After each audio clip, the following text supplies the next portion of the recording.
Hi, my name is Talia. Welcome to Talia Nerds Out. I've been trying to figure out there's a kind of noise that seems to be in the background whenever I record. I thought it was my air filter, but I think it's just the air conditioning that's coming up or the heat. So I can't do anything about that noise. Apologies. But other than that, welcome to Talia Nerds Out. I've not been on here for a while because I was taking part in the Christie's Missing Readathon, and that was a whole lot of fun. Team battle, my team did manage to win, but it was a little bit close for a while there. There's a lot of readers. We were all having a lot of fun. Got a lot of Christie read. One of my friends from my knitting podcast, my knitting YouTube channel, she had started reading Christie for the first time. So that made this even more of a fun experience because I got to see my friend meeting an author that I've enjoyed forever. But part of this video is actually still related to Christie. First of all, when I was listening to the Lucy Worsley book on Agatha Christie, her biography, and I have a review on booktube. Not booktube, this is booktube. I have a review on Goodreads talking about my opinions about Lucy Worsley's book. If I feel like I have time at the end of this video, I might hit that. But in that book, it mentioned that I believe it's Christie's brother-in-law, not her first brother-in-law, but her second brother-in-law, who helped establish the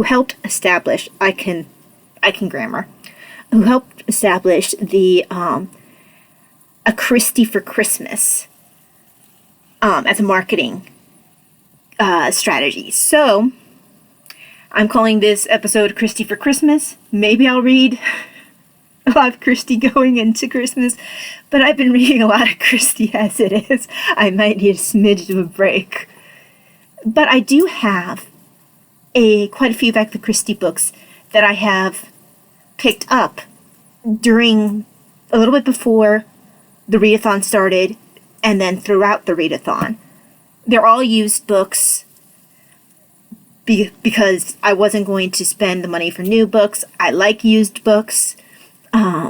I had at one point quite a large Agatha Christie collection, but I did not have the space. So a lot of those books, actually all of those books, ended up being sent to secondhand stores. I'm now rebuilding my Christie collection, but with only specific Agatha Christie books. So that way I can have them on my bedside. And if you were to look at my bedside, I have a traditional bedside table with a lamp and all that, right next to my bed, like pushed against the wall. But then at a right angle to that, I also have a TV table that I use because I can be stuck in bed sometimes due to chronic fatigue or lightheadedness, depending on what's going on with my chronic conditions that day. I like to have as many books as I can near me in bed, just in case I feel up to it. So on the bedside table that's pushed against the wall, I have my Agatha Christie's and my Tolkien's. On the TV table that's that is at a right angle to that, I have my Jane Austen, then a basket that holds the books that I'm currently reading. And then in front of that, I have a pretty sturdy box that holds my gotta think about what I'm trying to say. Timothy Zahn books, but not his Star Wars books. It's Angel Mass. Sorry about all the ums. Angel Mass, Icarus Hunt, and the Quadrail series. These are all books that I at one time owned physically. Well, I never got rid of my Angel Mask book, because that was my first Timothy Zahn that I read outside of Star Wars, and I never got rid of Icarus Hunt. It was my collection of Quadrail that I had gotten rid of. Although, now I think about it, I might have read Quadrail originally on the Kindle. But regardless, those are the books that are near my bed. Now, I wanted to actually talk about the Christie books that I picked up. And I do have 2 more that are coming in, and I will try to remember to show those later, because they kind of got pushed back due to different issues. Actually, one of them, Cards on the Table, is supposed to arrive today. And if I get a notification from Amazon that it did, I will pause this video and go and get that. Actually, I need to remember to take my medicine pretty soon. Talking about notifications. Let me put that next to me so I remember after I record this. There we go. Because I was running a bit behind on my meds today, so I can wait a little bit. When you take meds 4 times a day, it can be easy to fall behind with anything that, if anything throws you off. Okay, anyway, blah. So on to the collection of Agatha Christie books. Most of them are new, but I will show you first the ones that I've had. This one I picked up a while back because I want to say it was a couple years ago. I, for whatever reason, thought I couldn't find this on Kindle. It turns out I was in error, or it ended up going up on Kindle after that. But these are Agatha Christie's Poirot's Early Cases. So these are things like Chocolate Box, The Adventure of the Clapham Cook, The Third Floor Flat, those kind of things. So very good short stories. These are probably the short stories that are the Poirot's best short stories, because usually the short story format isn't my favorite format that Agatha Christie writes in. I tend to prefer her full-length novels. But if I had to choose short stories for Agatha Christie, the ones in this collection are her best ones for Poirot. I have enjoyed her Miss Marple ones as well, though. But these are probably her best ones for Poirot, outside of The Labors of Hercules, because those are connected short stories, so it makes it feel like a full-on novel, even though they are short stories in reality. So yes, this one I have had before this year. Then the other one that I had before this year, my mom actually gave this to me, and I don't know where she picked this up, but this is, so let me just see who the publisher is for each of these and when they were published. This is a Harper books, and it was, this edition is a 2016 edition, and I want to find when it was originally published. Okay, so if I'm reading this correctly, it was first published in 1974 with Collins, but this is a 2016 edition with HarperCollins. So there we go. Now this one here, pretty plain cover. Nice, I can't think of the word, but spine. There we go. And this one has, sorry, my shirt story book fell. Okay, there we go. This one has multiple Miss Marples in it. And it says, starring Miss Marple, Agatha Christie. Let's see when this was. Oh, I always like it when you have a personal touch in here. You can tell that it's used. Like, this has someone else's name in it. I know some people get bothered when they have things in there, like where it says, to so-and-so from so-and-so or whatever. I don't know. It feels, I like that because it feels like I have a connection to some person that I don't know. It is kind of fun to me. So this is a Dodd Mead & Company edition. And let's see. If I am reading this correctly, This edition came out in 1977. Now there are three, there you go, three. There are 3 books within this collection. You have A Murder is Announced, and it was originally released in 1950. The Body in the Library, looks like that was originally released in 1941. And then Murder with Mirrors, and that looks like it was originally released in 1952. But this particular collection is a 1977 collection. And I do like the feel of some of these older books. The pages are a little bit uneven, but not terribly. I like uneven pages in my old books just because it feels old that way. But I mean, this is in really good shape. Nothing fancy in the front of the cover. I wonder if it had at one point a dust cover. It's a dust cover? Yeah, but maybe it lost it. But it still has a pretty nice spine. But this is my Miss Marple collection. Now the ones that I picked up. This is in no particular order, just the ones that happen to be next to me. And I went to 2 different places to get my Agatha Christie's.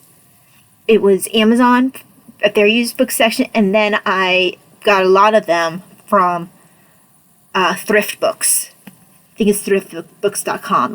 What is nice about them is you can gather points, and if you hit a certain number of points, you get a free book. And I did eventually get a free book.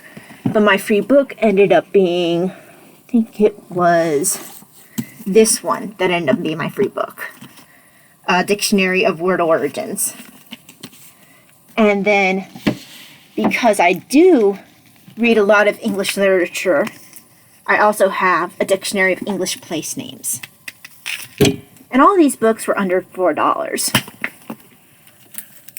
Or just at $4. Oops, let me put this in correctly. I apologize for the noise of my brace against there. Okay. So this is a really nice cover. Apparently there's a whole collection like this, but this was the only one I was able to get like this for a decent price. This book has Ordeal by Innocence and Cat Among the Pigeons in it. So really nice cover, really pretty. Oh, it also has a ribbon that comes with it. Oops, hold on. A ribbon that comes with it.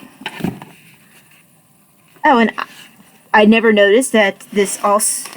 I've never noticed in any other Agatha Christie book, but this one has a quote from Job at the beginning. If I justify myself, mine own mouth shall condemn me. I am afraid of all my sorrows. I know that thou wilt not hold me innocent. And that probably is supposed to be connected to Ordeal by Innocence, which makes sense. Oh, when was this one published? Okay, so Ordeal by Innocence was originally put out in 1958. Cat Among the Pigeons, 1959. And these illustrations, it says 1976 and 1975. So I guess 1976 for Ordeal by Innocence and maybe 1975 for Cat Among the Pigeons. I'm just guessing.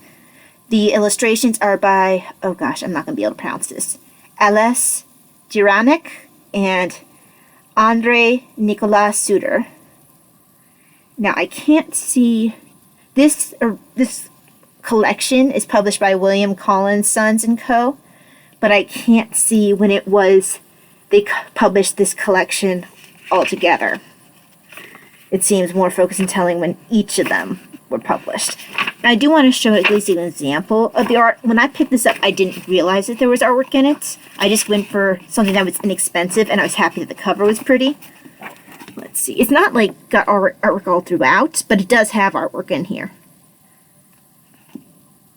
This is probably not the best one, because some of the artwork's a little bit odd. It's a very sketchy, not sketchy like it feels like most of the artwork is a sketch form, so it feels very rough. This is from Ordeal by Innocence, and if you've read the book, you know what that relates to.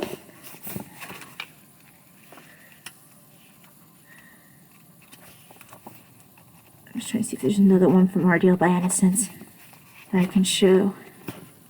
No, that's from, well, this is from Cat Among the Pigeons.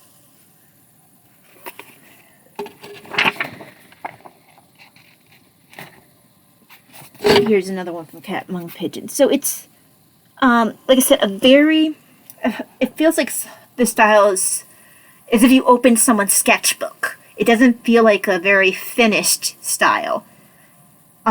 It just feels like it was dashed off. But it's not that it's bad. It's just not a very refined style, maybe? I don't know. But it's kind of nice that I do have a little bit of artwork in here. And I really love this cover and the ribbon. I actually had picked this up for Cat Among the Pigeons. But I do like Ordeal by Innocence, even though I've read it only once. And I felt like it was kind of a bonus to get this in this collection.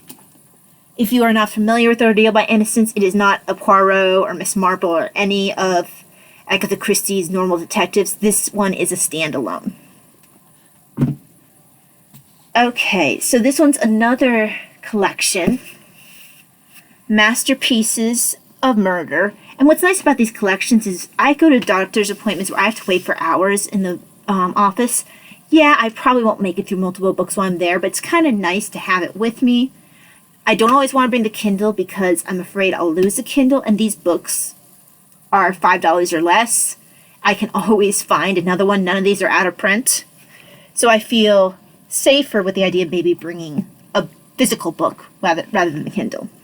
Now, there are multiple books in this one as well. Once again, I think this lost its dust cover.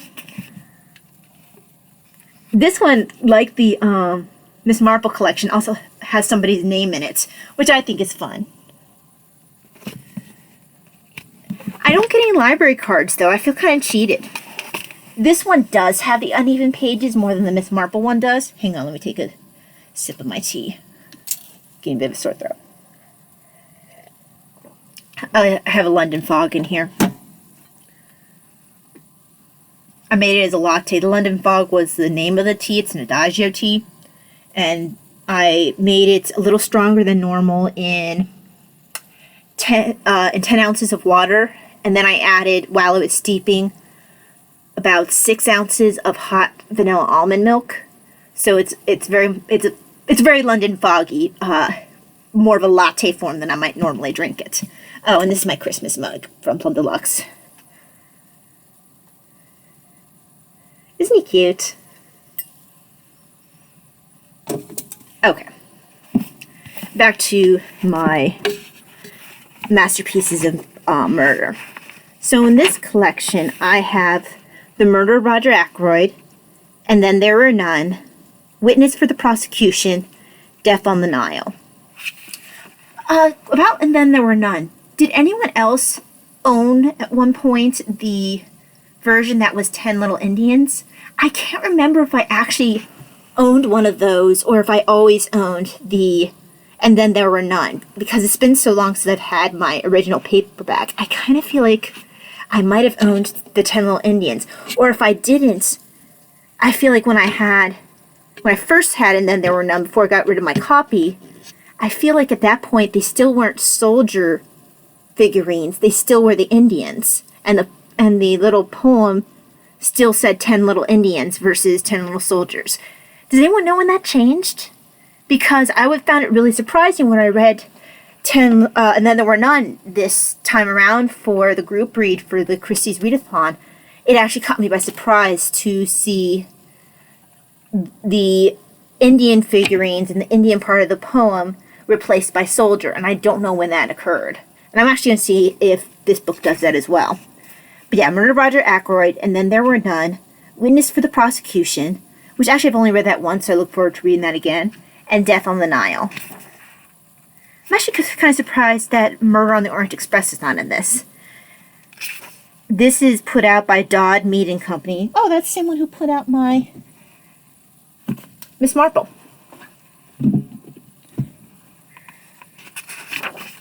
And let me see if it gives me the year. Yeah, this is 1977. Oh, wasn't this one 1970 something as well? I think this one was 1975.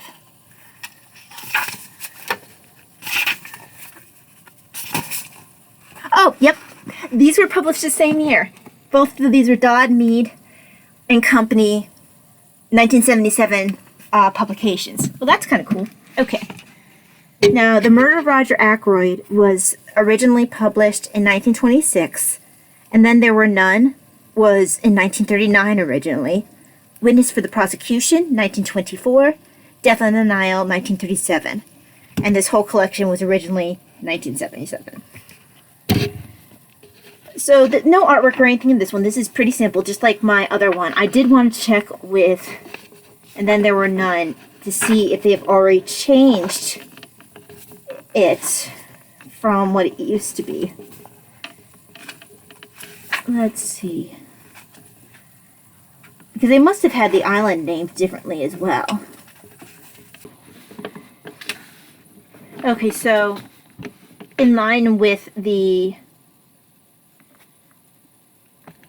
theme of now that the island is called Indian Island, the way that I remember initially, not Soldier Island like the version on the Kindle. So it's called Indian Island, and the China figurines are Indians like I always remembered them being, and they have the nursery rhyme being 10 Little Indians like it used to be. I do wonder, if I was to look it up, if that was the original nursery rhyme, if that is a nursery rhyme that existed, and then for PC reasons, they changed it to 10 Little Soldiers. But yes, I thought it was different, and I had found it really kind of jarring to see it changed when I reread this book. So it might be offensive to some that this version does have 10 Little Indians in it, that does have Indian Island, that does have the Indian figurines. I personally don't see the point of changing older books to fit modern sensibilities.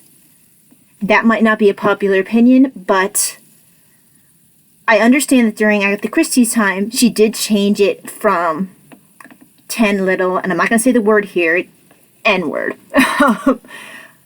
That was changed, but that was during Agatha Christie's time herself, because this book has been 10 Little Indians for quite a while. I mean, this particular copyright is 1977. I want to say Christie died in the early 70s. I can't remember, though.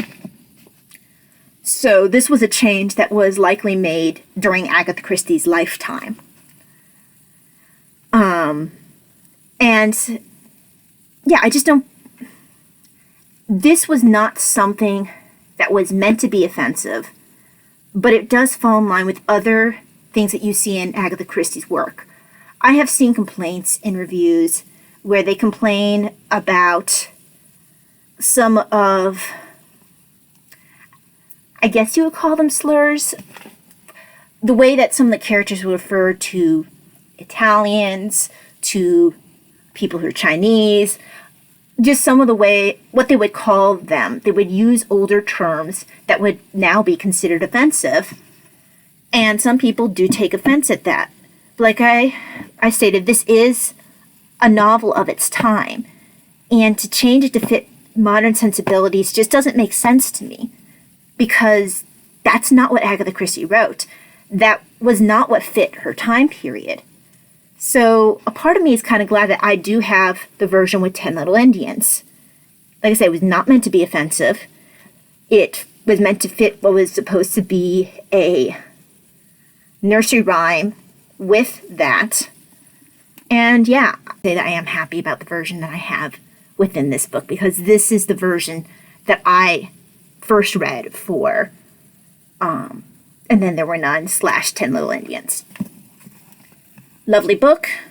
Excited to read the books in this collection. Okay, what's next? Now, after a drink of tea.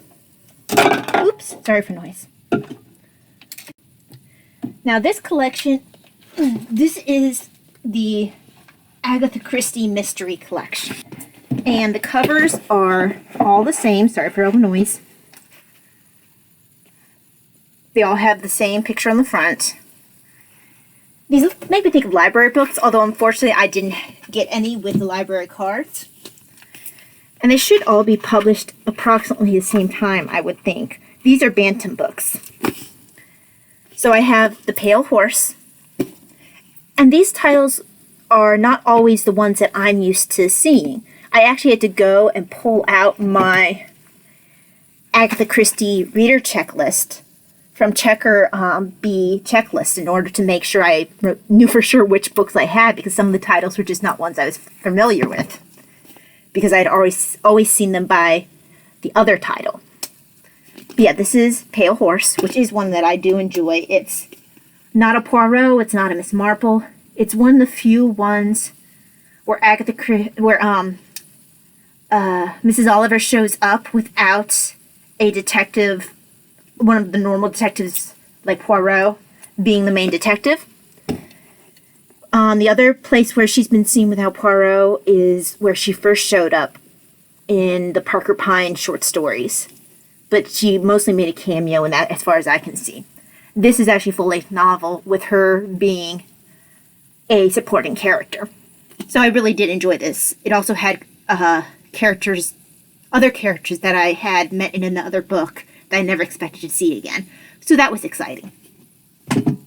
That's probably, even more than the story, that's probably the reason I liked that book, is because I enjoyed seeing certain characters again that I didn't expect.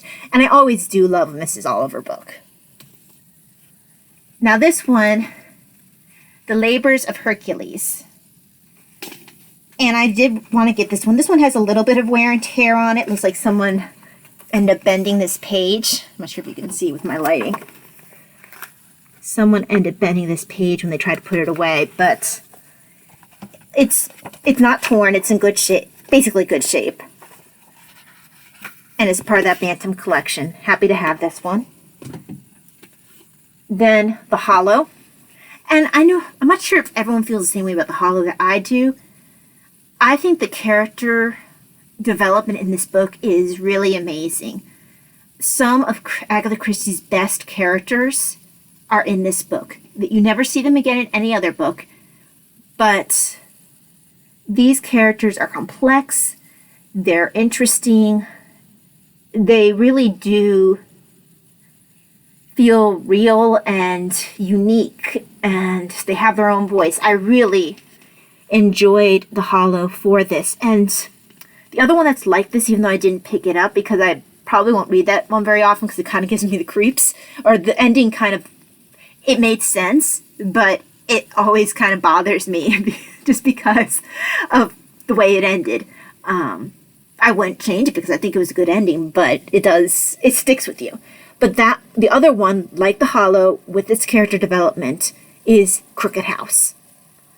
Hollow does a little bit of a better job with the character development, but both of those books are very good examples of Agatha Christie's standalones that don't have any of her normal detectives that do quite well. Ordeal by Innocence is the third one that I've read like that, but The Hollow does have Poirot in it.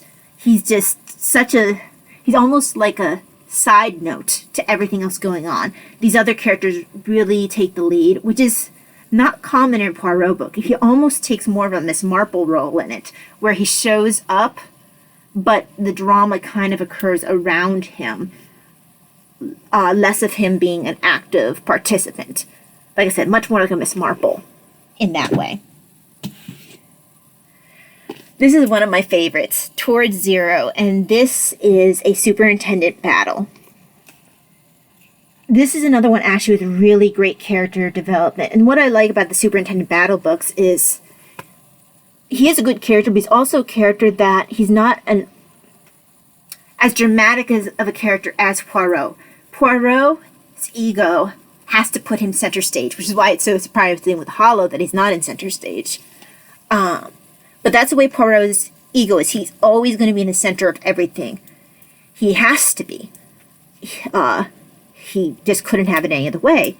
Superintendent Battle wants to be in the background. He wants to be underestimated. I mean, Poirot wants to be underestimated too, but he does that by overemphasizing his foreignness, by overemphasizing how ridiculous he is. He wants people to think of him as a mountebank, I believe is the term they always use. Whereas Superintendent Battle wants people to think that he's, slow and stupid, even though he's far from that. But because Battle generally tends to want to be basically invisible, even though he's a big guy, because that is his aim, a lot of times, even though he's there, he doesn't really force his character on the story. So the other characters a lot of times are given more room to bloom, given more attention because he's not taking that attention. And Towards Zero is a very good example of this occurring. These characters are very good and very interesting. And Battle doesn't take anything away from them.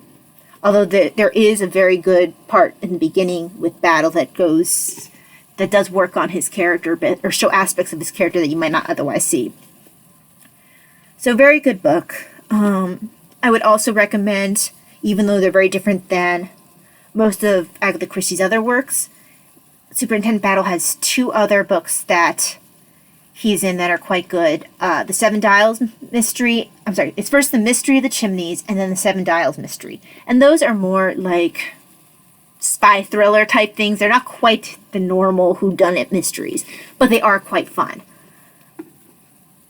The only Superintendent Battle I don't care for is almost not even a Superintendent Battle. They mark it as one of his books, but they basically shouldn't have bothered because he shows up for like 5 seconds at the end and does basically nothing. And that's Easy to Kill / Murder is Easy. That is probably next to Passenger to Frankfurt. Those 2 books are probably my least favorite Agatha Christie's. Passenger to Frankfurt probably does a better job with the character development at the beginning. If the very beginning of the book had continued, if the rest of the book had continued to be as good as the very beginning of the book, Passenger to Frankfurt could have probably been one of my favorite books, because Agatha Christie did an excellent job of developing her main character at the beginning, and an excellent job of making you care and making you interested. But then she started kind of getting rambly toward the end, and I just kind of lost the thread of what she was trying to do. I wish that she had been able to continue strong throughout.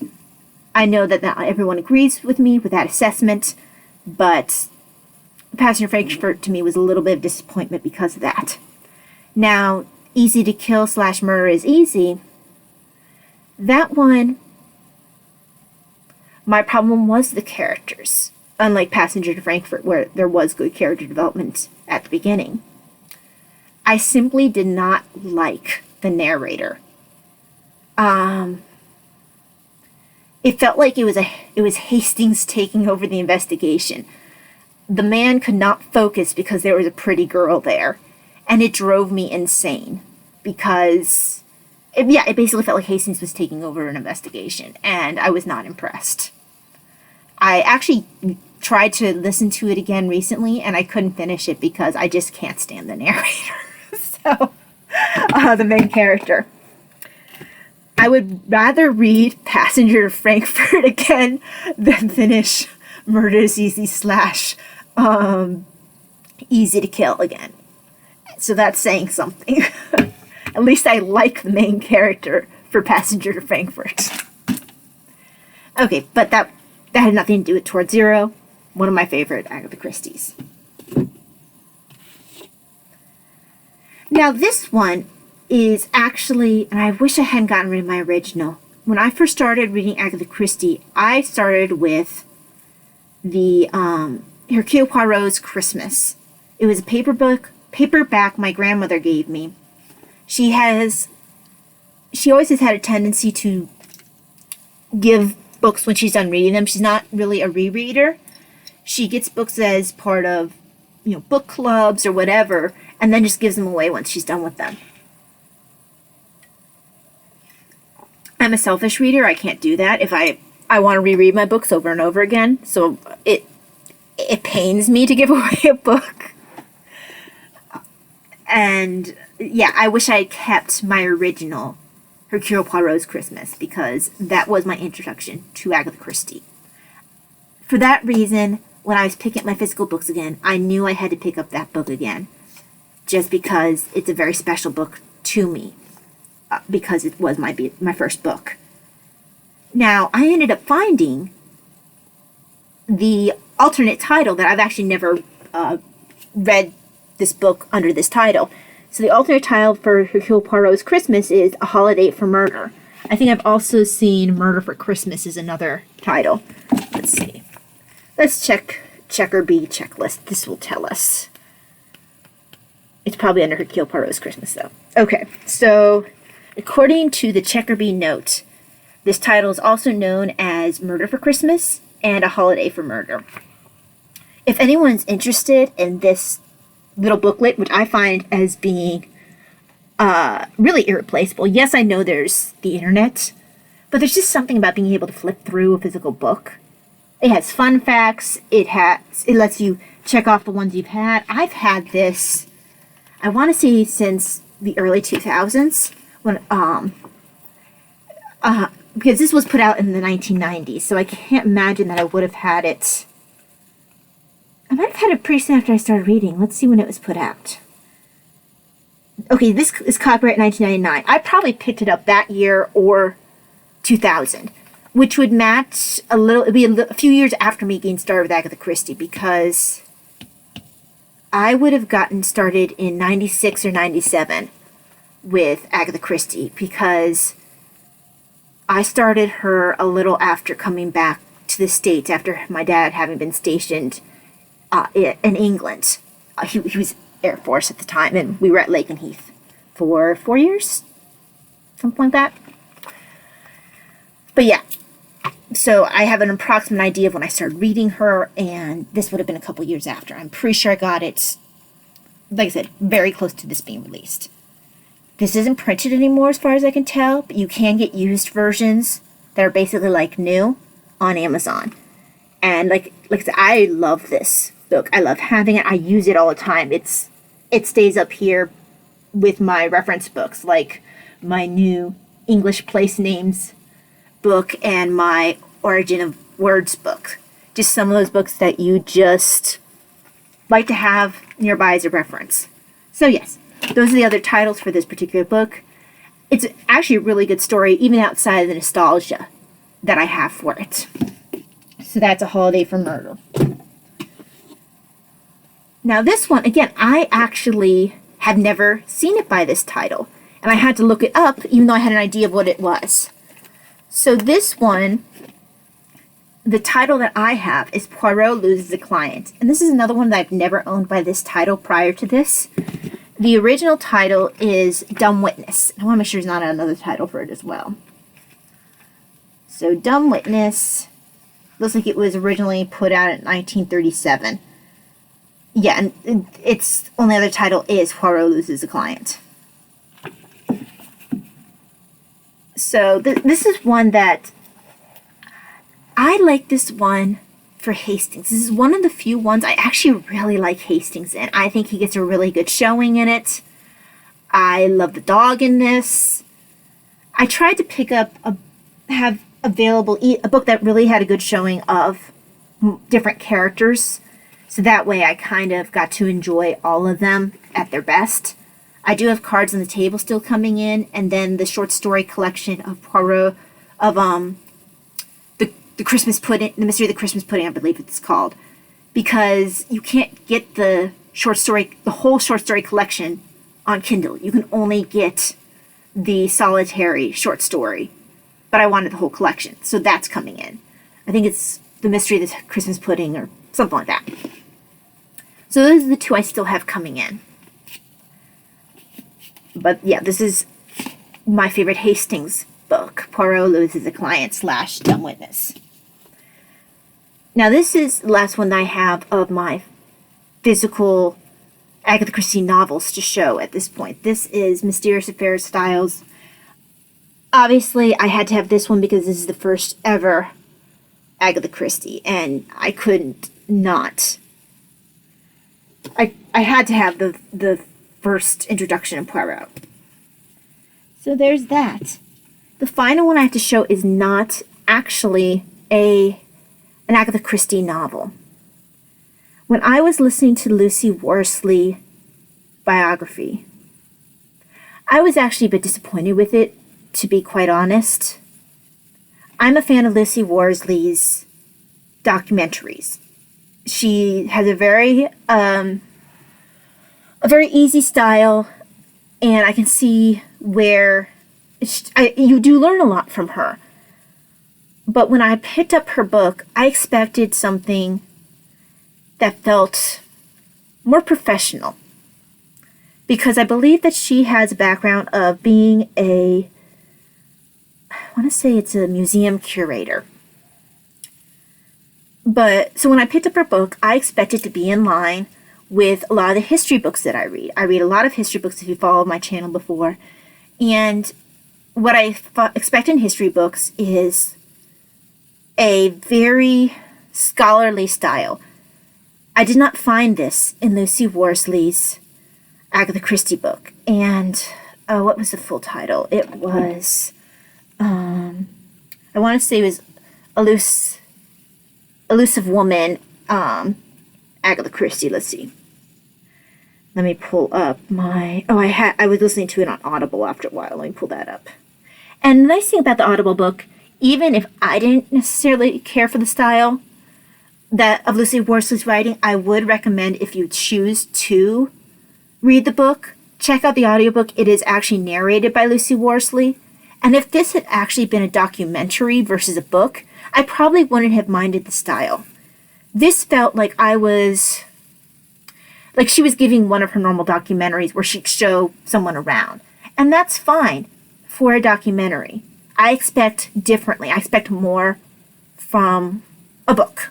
And maybe it doesn't make much sense to have that difference, but I feel like it delegitimizes, it kind of brings your book down if you're using a style that is not scholarly when you're writing a historical book. And what I mean by scholarly, first of all, let me bring up the title of the book, because not everyone's going to feel the same way I do, and they might want to check out the Lucy Worsley book. So the Lucy Worsley book is, probably just easier if I search Lucy Worsley. I have too many books. Let's see, Lucy Worsley. Okay, so it is Agatha Christie, An Elusive Woman. So if you are interested in that and don't mind reading a book that feels like you're actually watching one of Lucy Worsley's documentaries, do check that out, especially her Audible book where she is doing the narrating herself. Now, for my personal opinion, and this is going to stay in the middle of my forehead apparently, is that her style was very distracting. She used a lot of first person and second person pronouns in her writing. It made it a lot more like a chatty, almost gossipy feel. Maybe not quite all the way to gossipy, but it was a little too chatty for my liking. I didn't want to hear about her opinion about how hot Archie Christie was. It took me out of what I was reading. I wasn't reading this book to know Lucy Worsley's opinion about how Archie looked, about how Agatha looked. Just the facts. That's what I wanted. If you provide me a picture of Archie, let me decide if he's hot. But I don't want this colloquial language. Maybe colloquial is not the term I'm looking for, but I don't want to have this language that feels like you're trying to talk at a level that is not as scholarly. I don't want to see in something that's supposed to be a biography, a history, terms that you might want to use with your friends. It just takes it down to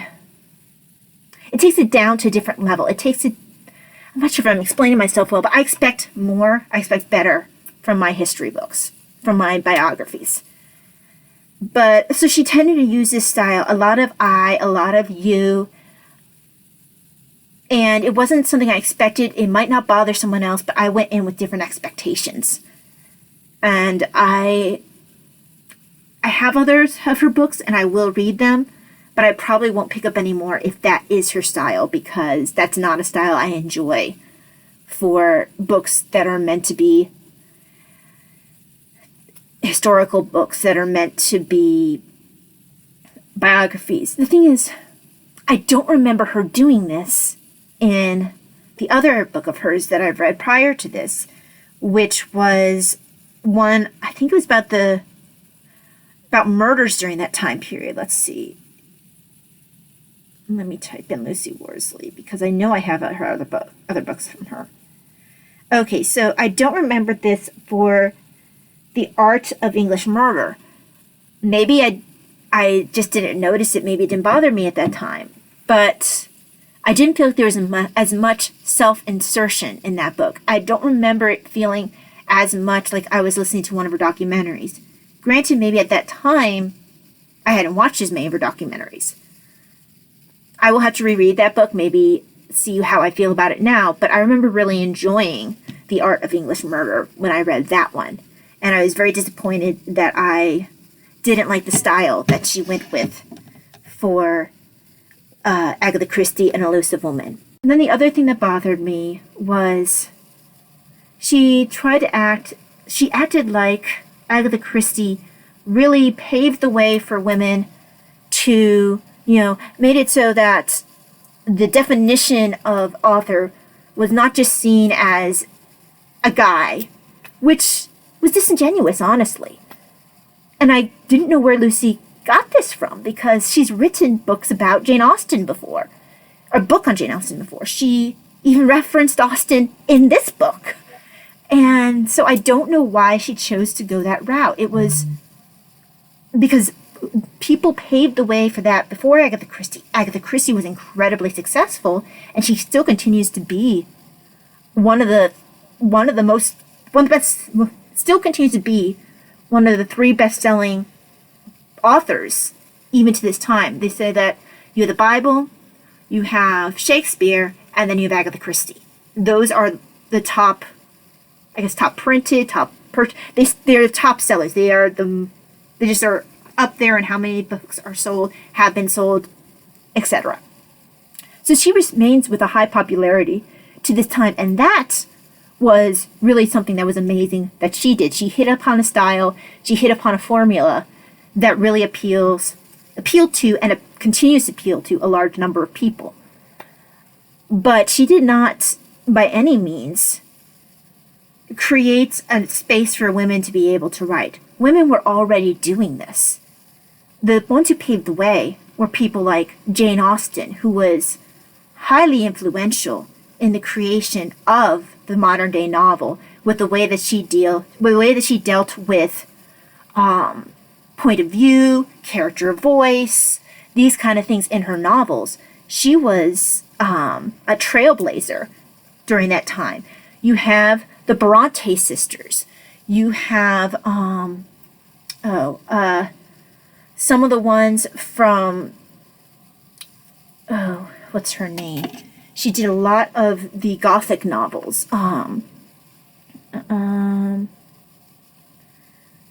Well, she's the author that keeps me mentioned in Mansfield Park. I can't bring her name to my head at this point. But you also have Elizabeth Gaskell, who was popular before Agatha Christie was even a thought. Anne Radcliffe. That was the one who I was looking up. So yeah, Anne Radcliffe. And I know I'm missing someone else who wrote a couple of other novels. She was also brought up in Northanger Abbey.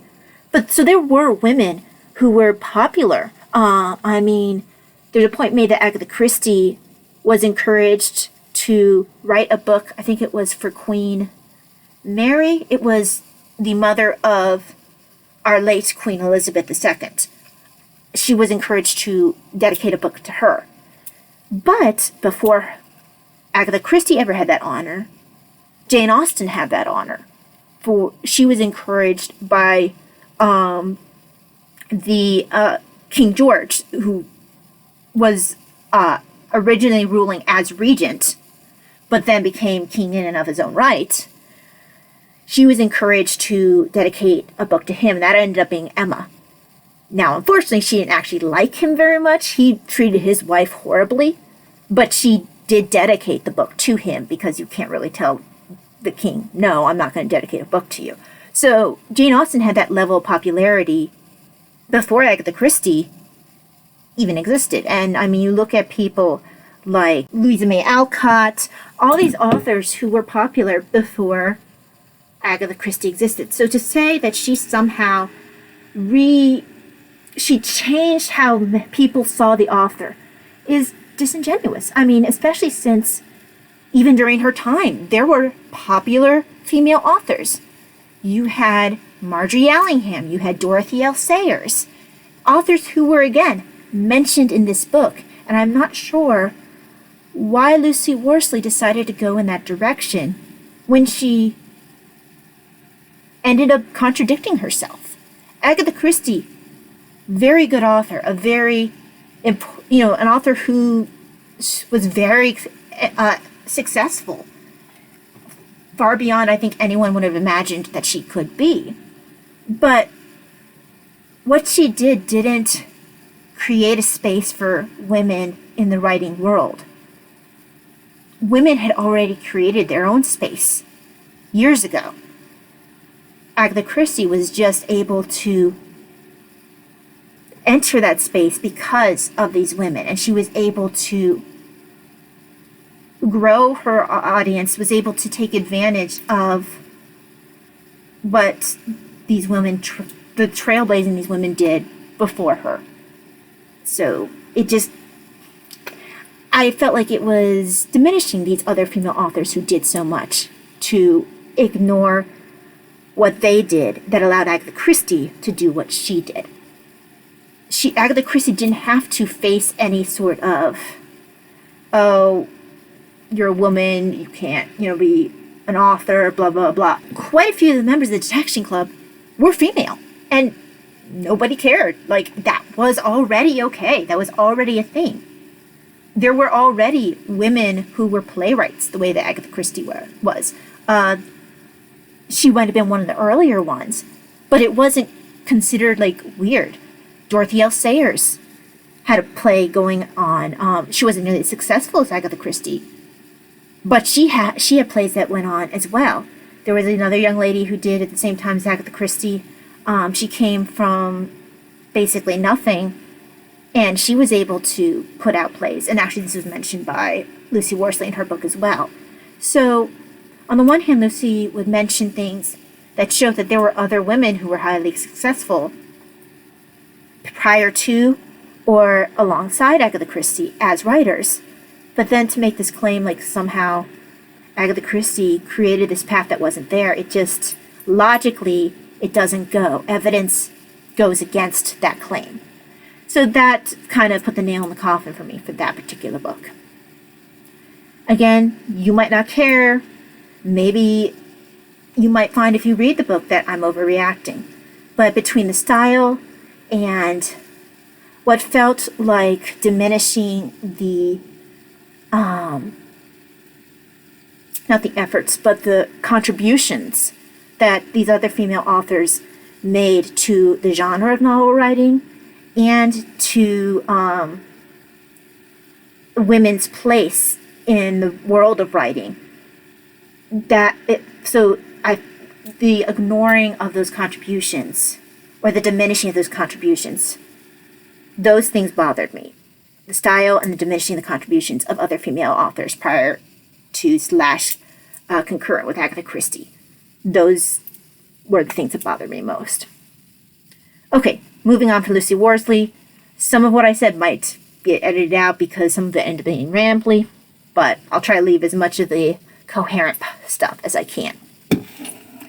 So, long way of saying that I decided, I already have Agatha Christie's autobiography, which apparently she wrote not necessarily because she felt like she had something she wanted to say. I mean, she knew she had some things that she wanted to say, but part of it was there were other people who wanted to write her story, and if she was writing it first, they could kind of put them off by saying, no, she's writing her own story.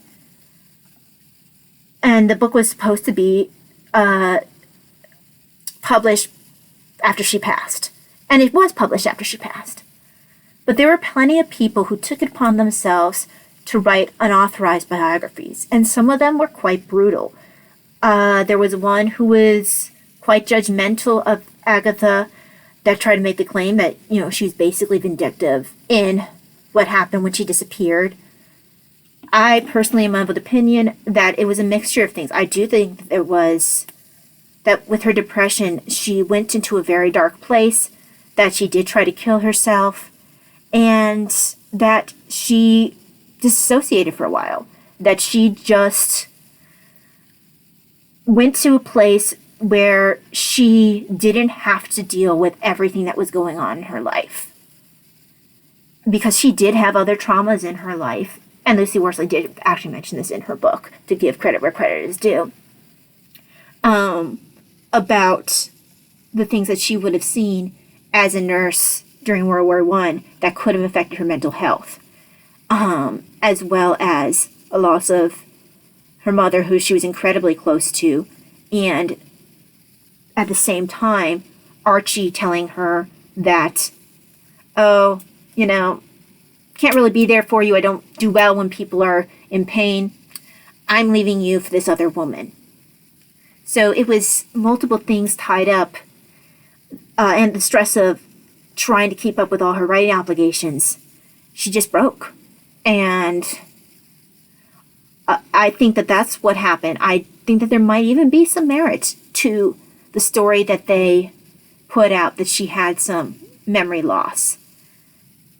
A suppression kind of thing where she could not deal with it at that time. So her mind put up some sort of defenses. Because we already saw there was evidence to show that she did try to commit suicide. So she was definitely in a dark place. But yeah, there were unauthorized biographies that were coming out after Agatha Christie's death that tried to put a spin on it that did not reflect well on Agatha. So Rosalind, her daughter, I want to say it's Rosamond, something like that. It's not coming to my mind right now. Her daughter ended up contacting someone to do the official autobiography, providing her with documents that no one else has seen, including Lucy Worsley. Lucy said that after this author saw the documents, no one else has seen them. We're not sure if they've been destroyed if they were destroyed by Agatha's daughter, or what happened to those documents. But no one else has seen them outside of Agatha Christie's family and this particular author. So you can't get this book except in physical form. This is Agatha Christie, a biography by Janet Morgan. So I picked this up because this is the Christie family approved biography. It has what I love, the really uneven pages. And I just look forward to reading this, because this probably will provide the best view of Agatha Christie, because she has access that other people do not. Now, will I read some of the other biographies? I probably will. At some point, I have an audiobook of a different biography that's quite long. I've listened to a Great Courses class. It allows me to make my own opinion based on the facts, based on different theories I've seen. I can pull from the resources and I can decide for myself what I think happened based on evidence that is mentioned in books. And between everyone's point of view, I should be able to pull out close to what I can find the truth to be this far away from when she disappeared. Especially since she was a very private person. So yes, I am really looking forward to this. I'm half tempted to bring this with me, but I don't want to lose this book when I see my neurosurgeon for my checkup on Monday. This does have pictures in it. Now, another thing to give Lucy Worsley credit, she had some really nice pictures in there of the young Agatha. I don't remember. She must have had pictures of Archie as well. But she did have some nice pictures. I'm looking to see if the same pictures are available here. I would imagine they must be, because this author had access to many things that other authors did not and continue to not have available.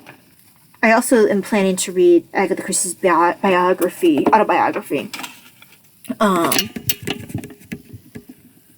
Okay, I'm still recording. All right. Yeah, I don't see some of the same pictures I did in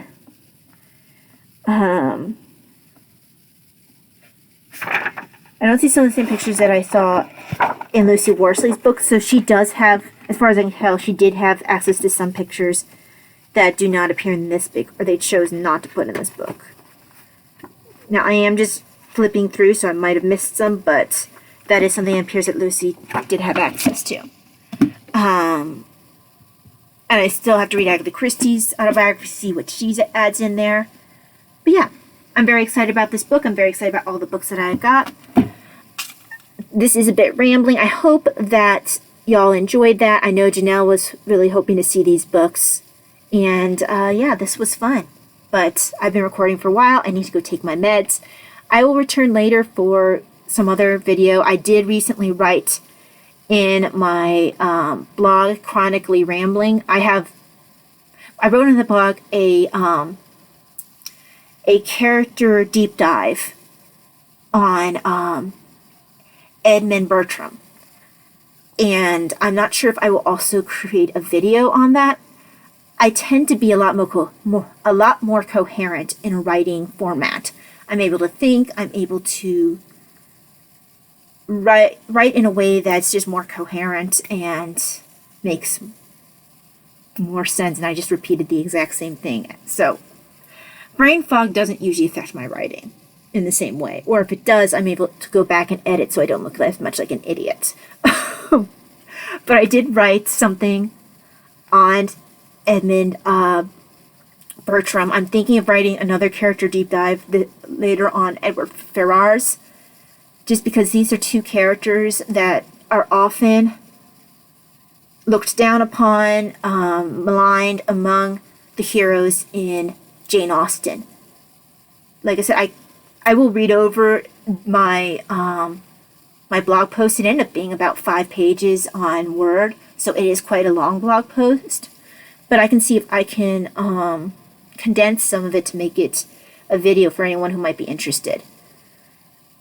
But yeah, that's all I have to say about that. Hopefully I will see y'all later, but I need to eat. I need to take meds. Y'all have a great day. And if I don't see you before Christmas, have a Merry Christmas. God bless. Bye.